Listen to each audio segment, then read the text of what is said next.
রমাজান মাসে দুটি সময়ে আল্লাহ তাআলা বান্দার দোয়াকে কবুল করে। বলেন তো কয়টা সময়? দুইটা। এই দুইটা সময় হচ্ছে এমন একটা সময় যে সময় বান্দার দোয়া করতে দেরি হয়, দোয়া কবুল হতে দেরি হয় না। সুবহানাল্লাহ পড়ে। এটা অনেক দামি একটা সময়। নাম্বার ওয়ান সময় রমাজান মাসে তো আমরা সাহারি খেতে অলওয়েজ উঠি, এটা আমাদের মিস খুবই কম হয়। তো যেহেতু আমরা সাহারি খেতে উঠে গিয়েছি, আমরা ট্রাই করব অজু করে তাহাজ্জুদটা পড়ার জন্য। বেশি না, আপনি 2 রাকাত পড়েন বা 4 রাকাত পড়েন বা 6 রাকাত পড়েন, যা হয় কিন্তু পড়েন।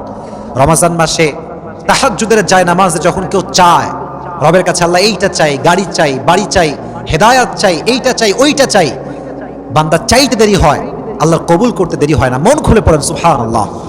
এজন্য 1 নাম্বার, আমরা তাহাজ্জুদটা মিস করব না। তাহাজ্জুদের সময় আল্লাহর কাছে বারবার আমাদের চাওয়া পাওয়াগুলো আমরা চাইতে থাকবো। রাজি আছেন তো ইনশাআল্লাহ? তো 1 নাম্বার তাহাজ্জুদের সময়। কোন সময়? তাহাজ্জুদের সময়।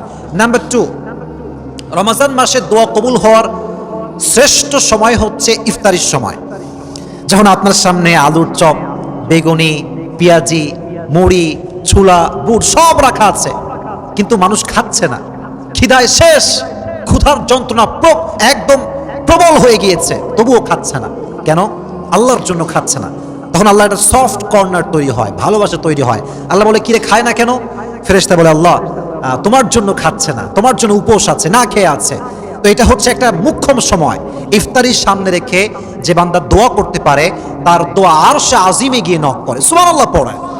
এই জন্য কলিজার ভাইয়েরা, ইফতারির সামনে রেখে মোবাইল ফোন নয়, ফেসবুক নয়, হোয়াটসঅ্যাপ নয়, মেসেঞ্জার নয়, জাস্ট মনে মনে জিকির করবেন।